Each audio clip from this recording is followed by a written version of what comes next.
안녕하세요 여러분, 안녕. 오늘은 섭리의 때 몇 번째 시간이죠?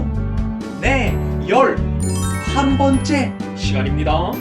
지난 시간부터 1999년에서 2012년까지 2차 부활기 때 일어난 하나님의 표적의 역사들을 배우고 있습니다. 계속 이어지는 이야기 들어볼까요?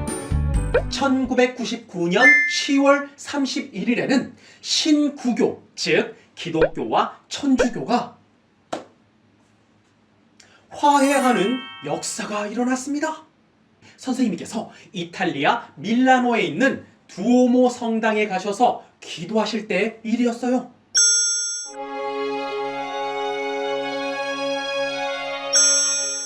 그때 궁금한 생각이 들었어요. 천주교, 즉 구교, 이 구교는 예수님을 믿는 것인가? 아니면 그 예수님의 어머니인 마리아를 믿는 것인가? 결국 그곳에 있는 신부님을 통해서 직접 들으셨는데요. 우리도 예수님을 주님으로 믿고 있습니다. 아, 그렇구나. 주는 하나이구나. 그러니 구교와 신교의 구원은 같은 거구나 라는 것을 확인하셨습니다. 그리고 내가 이것을 구원론 책에 써서 세상에 증거해야 되겠다 하셨습니다. 결국 482년 만에 신교와 구교가 화해하는 역사가 일어났습니다. 사실 선생님께서는 그 이전에 이 루터가 살았던 독일에 있는 한 교회에 가셨을 때 내가 다시 올 것이다 라는 메시지를 그곳에 남겨두시고 기도하셨어요. 신구교가 하나 되게 해주세요. 결국 그 기도의 조건 위에 이러한 역사가 일어난 것입니다. 다음 1999년 12월 26일에는 이 프랑스의 폭풍이 몰아쳐서 엄청난 피해가 있었어요.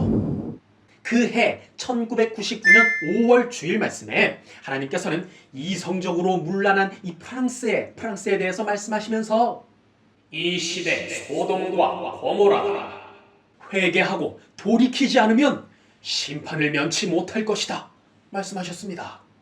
그리고 6개월 뒤 12월 26일 프랑스에 엄청난 태풍이 불었고 그 피해가 상상할 수 없을 정도로 어마어마했습니다. 대대적인 보수공사 끝에 본래 모습을 찾아 대희년의 문을 열 준비를 하던 파리 노트르담 성당. 시속 180km가 넘는 강풍이 지붕 위의 첨탑들 그리고 조각품들을 넘어뜨리며 건물 곳곳에 구멍을 냈습니다. Brusquement, tout ça est descendu. C'était vraiment un bombardement, comme un bombardement. Ça m'a rappelé les bombardements de la guerre. 노트르담과 마주하고 있는 생트 샤펠 교회. 유럽에서 가장 아름답다는 스테인드 글라스도 폭풍을 견뎌내지 못했습니다. 프랑스 위인들이 잠들어 있는 빵대용도 돔을 장식하고 있던 금속판이 강풍에 떨어져 나갔습니다. 베르사유 궁은 건물의 파손도 그렇지만 정원의 나무 중 100년 이상 된 것들을 포함해 만여 그루가 뽑히거나 부러져 복구비가 한 해 예산에 맞먹는 20-30억 원에 이를 것으로 전망됩니다. 이외에도 프랑스 혁명 승리를 상징하는 발미의 풍차가 전파됐는가 하면 파리의 허파구시라는 뱅센누와 블론뉴 숲의 나무 절반이 피해를 입은 것으로 집계되고 있습니다.